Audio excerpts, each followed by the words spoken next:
तो एपिसोड की स्टार्टिंग में दिखाया जाता है कि रेड एंटरटेनमेंट कंपनी का चीफ एडिटर हाउक्विन जैसे ही अगली सुबह अपनी कार को देखता है उसे काफी ज्यादा गुस्सा आता है और अब वह लियान को ढूंढते हुए उसके डेस्क के पास आता है। तभी वह देखता है कि लियान ने वहां पर एक नोट छोड़ा हुआ होता है जिसके ऊपर लिखा हुआ होता है कि वह रेड एंटरटेनमेंट कंपनी को छोड़ रही है।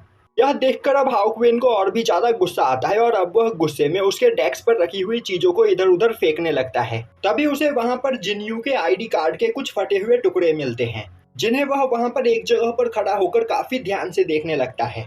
दूसरी ओर हमें दिखाया जाता है कि सैम के फादर, उसका मैनेजर और जिनयू उसे वहां पर एक जगह पर बैठकर समझा रहे होते हैं और बोल रहे होते हैं तुम्हें इतनी जल्दी रिटायर नहीं होना चाहिए।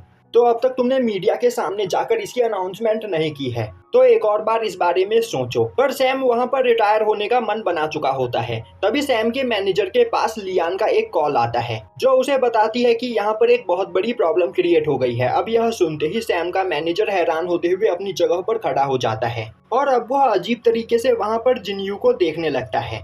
अब सीन शिफ्ट होता है और हमें दिखाया जाता है कि हाउक्विन ने एक आर्टिकल लिखा हुआ होता है जिसमें उसने सैम की फोटो के साथ जिनयू की एक ब्लर फोटो डाली हुई होती है और उस आर्टिकल का टाइटल होता है अगले हफ्ते वह सभी लोगों को यह बताएगा कि आखिर सैम से डेट कर रहा है और उस लड़की की एज क्या है। अब हमें दिखाया जाता है कि सैम ने एक जगह पर मीडिया बुलाई होती है और अब वह मीडिया वालों के सामने अपनी रिटायरमेंट की अनाउंसमेंट करता है और बोलता है कि वह इस साल का फाइनल खेलने के बाद रिटायर हो जाएगा। दूसरी ओर एक जगह से बैठे जिनयू, हेनरी, सैम के फादर और उसके मैनेजर उस न्यूज को देख रहे होते हैं। तभी बगल में बैठी लियान बोलती है सैम के अंदर सच में बहुत ही ज्यादा टैलेंट था, वह फ्यूचर में और भी ज्यादा आगे जा सकता था।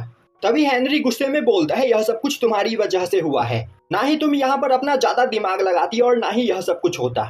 लियान बोलती है आखिर तुम इतने ज्यादा गुस्सा क्यों हो रहे हो, इसमें मेरी कोई भी गलती नहीं, मैं भी यहाँ पर एक विक्टिम हूँ। हाउक्विन ने मुझे भी लालच दिया था और अपना काम निकल जाने के बाद उसने मुझे भी धोखा दे दिया। तभी हेनरी गुस्से में बोलता है तुम्हें क्या लग रहा है मैं यहाँ पर तुम्हारी किसी भी बात पर यकीन करूंगा। तभी लियान बोलती है अगर तुम अपने सीक्रेट को बचाना चाहते थे तो तुम्हें इन सभी चीजों का काफी ध्यान रखना चाहिए था। और अब वहाँ पर हेनरी और लियान दोनों ही एक दूसरे को ब्लेम करने लगते हैं। तभी उनके बीच में जियांसू आते हुए बोलती है यह टाइम एक दूसरे को ब्लेम करने का नहीं है, तो अब हमें यह सोचना है कि आखिर हम इस सिचुएशन से कैसे बाहर निकले। तभी सैम के फादर बोलते हैं आखिर यहाँ पर चल क्या रहा है, कोई मुझे इस बारे में बताएगा। तभी लियान अपने द्वारा किए गए इन्वेस्टिगेशन के पेपर को बाहर निकालकर सैम के फादर को दिखाती है, जिसे देखते ही सैम के फादर हैरान हो जाते हैं और बोलते हैं जिनयू तो क्या तुम सच में एक 50 साल की ओल्ड लेडी हो। जिनयू हंसते हुए हाँ में सर हिलाती है। तभी जियांसू आगे बढ़ते हुए बोलती है लियान ने गलती से रेड एंटरटेनमेंट कंपनी में ही अपनी सभी इन्वेस्टिगेशन को छोड़ दिया था और अब वह इन्वेस्टिगेशन हाउक्विन को मिल चुका है जो वह अगले हफ्ते तक अपने मैगजीन में छाप देगा। साथ ही साथ उसकी हेडलाइन होगी कि एक ओल्ड लेडी ने सैम को उसके पैसों के लिए प्यार के जाल में फंसाया, जिसके बाद हेनरी की मदर यहाँ पर काफी बड़ी प्रॉब्लम में फंस सकती है। साथ ही साथ उनके ऊपर कई सारे केस भी हो जाएंगे। तभी लियान बोलती है सैम ने किसी तरह मुझसे नेगोशिएट करके इस बात को दबा दिया था, पर हाउक्विन वह फेम पाने के लिए किसी भी हद तक जा सकता है और वह जरूर इस न्यूज को यहाँ पर बढ़ा चढ़ाकर पब्लिश करेगा और इस न्यूज के बाहर आते ही जिनयू के ऊपर इन्वेस्टिगेशन जरूर बैठेगी। साथ ही साथ सैम का भी पूरा करियर बर्बाद हो जाएगा। अब यह सुनकर जिनयू को समझ में आता है कि यहाँ की सिचुएशन कितनी ज्यादा खराब है। अब यह सब सुनकर हेनरी को लियान के ऊपर काफी ज्यादा गुस्सा आ रहा होता है क्योंकि यह सब कुछ उसी के इन्वेस्टिगेशन की वजह से हो रहा होता है और अब वह बोलता है तो अब हमें यहाँ पर क्या करना चाहिए, क्या हम हाउक्विन को किसी तरीके से रोक नहीं सकते हैं। तभी सैम का मैनेजर बोलता है हाउक्विन एक लालची इंसान है और इस न्यूज के बाहर आने के बाद उसका फेम अलग ही लेवल पर पहुंच जाएगा क्योंकि यह कोई छोटी मोटी न्यूज नहीं है, इसीलिए उसे रोकना यहाँ पर एक तरह से नामुमकिन है। अब यह सुनते ही हेनरी का ब्लड प्रेशर दोबारा से वहाँ पर बढ़ने लगता है, जिसे देखकर लियान को वहाँ पर काफी ज्यादा डर लग रहा होता है। अभी बीच में आते हुए जियांसू बोलती है हेनरी शांत हो जाओ, मेरे पास एक आइडिया है। हाउक्विन यहाँ पर इस बात को काफी ज्यादा बढ़ा चढ़ाकर पब्लिश करने वाला है जिससे आंटी की इमेज और सैम के करियर को खतरा है, तो फिर क्यों ना उसके आर्टिकल के पब्लिश होने से पहले ही हम यहाँ पर आंटी की रियलिटी सभी लोगों को बता दें। हम सभी लोगों को यह बता देंगे कि आंटी की असली एज 51 ईयर्स है और उन्होंने अपना सपना पूरा करने के लिए इस कॉलेज में एडमिशन लिया है, जिसके बाद हाउक्विन के द्वारा लिखे गए आर्टिकल पर ज्यादा लोग ध्यान नहीं देंगे। और तो और हमारा कॉलेज पिछले कुछ महीनों से फेमस होने के लिए यहाँ पर कई सारे पब्लिसिटी स्टंट कर रहा है, तो फिर क्यों ना हम इन सभी चीजों को हमारे कॉलेज का ही पब्लिसिटी स्टंट दिखा दे कि हमारे कॉलेज ने आंटी की रियल आइडेंटिटी को छिपाते हुए उन्हें कॉलेज में एडमिशन दिया। इससे यहाँ पर कॉलेज वाले तुम पर केस भी नहीं करेंगे, उनकी यहाँ पर पब्लिसिटी भी हो जाएगी और हमें हाउक्विन के आर्टिकल से भी छुटकारा मिल जाएगा। वहीं पर यह सब सुनकर हेनरी काफी ज्यादा परेशान हो रहा होता है। तभी लियान बोलती है, हेनरी आखिर तुम कब तक यह बात छिपाते रहोगे? एक न एक दिन यह बात सभी लोगों के सामने आ ही जाएगी, तो फिर क्यों ना तुम खुद ही इस बात को यहाँ पर पब्लिश कर दो। यही यहाँ पर सबसे अच्छा आइडिया है, जिससे यहाँ पर कोई भी रूमर नहीं फैलेगा। अब यह आइडिया वहाँ पर सभी लोगों को पसंद आता है। वहीं पर सैम के फादर भी बोलते हैं, मैं यह करने में तुम्हारी यहाँ पर पूरी मदद करूंगा और कॉलेज के काउंसिल को भी मैं यहाँ पर सब कुछ समझा दूंगा, तो तुम्हें परेशान होने की कोई जरूरत नहीं। पर हेनरी वहाँ पर बिना कुछ बोले गुस्से में लियान को देखे चले जा रहा होता है। अभी उसे लियान के पीछे खड़ा फॉलन स्टार दिखाई देता है, जो उसे अपने पास बात करने के लिए बुलाता है। अब हेनरी फॉलन स्टार के साथ एक जगह पर बात करने के लिए आता है। तभी फॉलन स्टार बोलता है, तो बच्चे मुझे बताओ आखिर यहाँ पर तुम्हारी लाइफ कैसी चल रही है? हेनरी बोलता है, इस बारे में बात ना ही करो तो अच्छा है, मैं बहुत ही ज्यादा परेशान हो चुका हूँ। तभी फॉलन स्टार हंसते हुए बोलता है, क्या तुम्हें यहाँ पर मेरी मदद चाहिए? यह सुनते ही हेनरी खुश होते हुए बोलता है, तो क्या यहाँ पर तुम कुछ कर सकते हो? तभी फॉलन स्टार वहाँ पर चारों ओर एक बैरियर बनाते हुए बोलता है, क्या तुम्हें अपने द्वारा साइन किया गया यह कॉन्ट्रैक्ट याद है? बस तुम्हें इसे कैंसिल करना है, फिर सब कुछ यहाँ पर दोबारा से नॉर्मल हो जाएगा। दोबारा से तुम्हारी मदर हॉस्पिटल के बेड पर पहुंच जाएगी और मैंने तुमसे जो लाइफ स्पैम लिया था वह भी तुम्हें वापस मिल जाएगा। तो इस बारे में तुम्हारा क्या ख्याल है? हेनरी बोलता है, यह सच में बेकार आइडिया है, मुझे यह बिल्कुल भी पसंद नहीं आया। तभी फॉलन स्टार बोलता है, मैं चाहता हूँ कि तुम एक बार इस कॉन्ट्रैक्ट के इस एरिया को ध्यान से पढ़ो। अगर हमारे इस कॉन्ट्रैक्ट के बारे में किसी को भी पता चला तो तुम्हें यहाँ पर हर्जाना भुगतना होगा, और तुम पहले ही जियानसू को हमारे बारे में बता चुके हो। और अगर तुमने अब यहाँ पर पब्लिक अनाउंसमेंट की तो तुम्हारे साथ क्या हो सकता है तुमने कभी इसके बारे में सोचा भी नहीं होगा। तभी हेनरी गुस्से में बोलता है, आखिर तुमने मुझे इस बारे में पहले क्यों नहीं बताया? फॉलन स्टार बोलता है, तुम्हें किसी भी कॉन्ट्रैक्ट को साइन करने से पहले उसे अच्छे से पढ़ना चाहिए, तो इसमें सब गलती तुम्हारी है। अब हेनरी वहां पर फॉलन स्टार से कुछ बोलने की कोशिश करता है, तभी भागते हुए जियानसू वहां पर आ जाती है और तभी फॉलन स्टार वहां से गायब हो जाता है। अब जिन्यू बोलती है, हेनरी मुझे पता है कि तुम यहाँ पर पब्लिक अनाउंसमेंट नहीं करना चाहते हो, पर हमारे पास इसके अलावा कोई दूसरा रास्ता नहीं है, क्योंकि अगर उन्होंने जल्द ही यहाँ पर कुछ नहीं किया तो उनके साथ साथ यहाँ पर सैम की भी लाइफ बर्बाद हो जाएगी।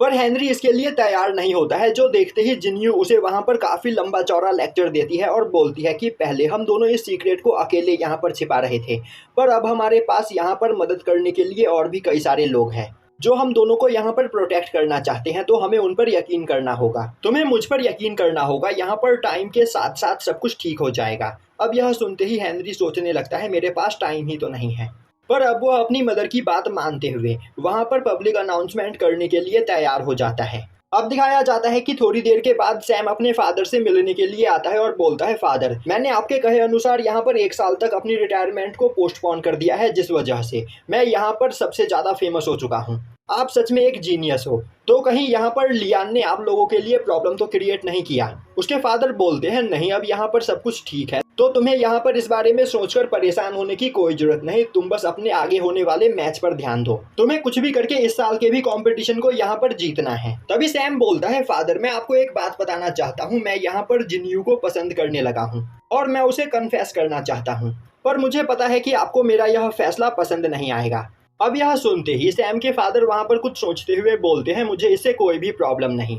अब यह सुनते ही सैम वहां पर काफी ज्यादा खुश हो जाता है और बोलता है, फादर आप बस देखते जाइए, मैं कंपटीशन को किस तरह जीतता हूं, साथ ही साथ मैं इस कॉलेज में भी कैसे टॉप करता हूं, जिसके बाद मैं यहाँ पर जिन्यू से कन्फेस करूंगा। और अब वह खुशी से नाचते हुए वहां से बाहर चला जाता है। दूसरी ओर हमें दिखाया जाता है कि सैम के फादर ने कॉलेज के सभी काउंसिल मेंबर को इन सभी चीजों के बारे में समझा दिया होता है, जिसके बाद जियानसू वहां पर आगे का मोर्चा संभालते हुए सभी लोगों को यह बताती है कि यह भी उनके कॉलेज का एक बस पब्लिसिटी स्टंट होगा, जिसमें उन्होंने एक ओल्ड लेडी को अपने कॉलेज के अंदर यंग स्टूडेंट बनाकर एडमिशन दिया और इस न्यूज के बाद पूरे कोरिया में उनका कॉलेज फेमस हो जाएगा। दूसरी ओर सैम कंपटीशन को जीतने के लिए काफी ज्यादा मेहनत कर रहा होता है, जिससे वह जिन्यू से अपना लव कन्फेस कर सके। दूसरी ओर हेनरी न चाहते हुए भी कॉलेज के हेड काउंसिल के साथ पब्लिक अनाउंसमेंट करने का एग्रीमेंट साइन कर लेता है।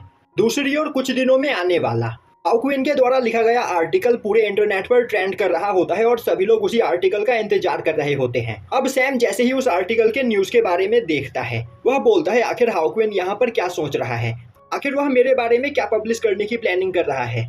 तभी उसका मैनेजर बोलता है तुम यहाँ पर बस अपने कंपटीशन पर ध्यान दो, तुम्हें इन सभी बेकार की चीजों पर ध्यान देने की कोई जरूरत नहीं। अब हमें दिखाया जाता है कि सैम एक पूरे के पूरे अम्यूजमेंट पार्क को बुक करके वहां पर अपने मैनेजर के साथ जिन्यू को प्रपोज करने की प्रैक्टिस कर रहा होता है। वहीं पर उसका मैनेजर बोल रहा होता है तुम यहाँ पर बहुत ही ज्यादा सपने देख रहे हो, तुम्हें इन सभी चीजों के बारे में इतना नहीं सोचना चाहिए। तभी सैम बोलता है मेरे दोस्त तुम यह बात नहीं समझ पा रहे हो, मेरे फादर ने भी यहाँ पर मुझे परमिशन दे दी है, तो अब मैं जिन्यू के साथ शादी कर सकता हूँ, इसीलिए मैं यहाँ पर किसी भी चीज में कमी नहीं होने देना चाहता हूँ। वहीं पर मैनेजर सोच रहा होता है जैसे ही जिन्यू की रियल आइडेंटिटी को यहाँ पर अनाउंस किया जाएगा, सैम का यहाँ पर दिल टूट जाएगा, पर अभी वह इस बारे में उसे कुछ भी नहीं बता सकता है। और अब सैम जिन्यू को कॉल करने के लिए अपना फोन बाहर निकालता है, तभी वह देखता है कि एक न्यूज वहां पर ट्रेंड कर रहा होता है।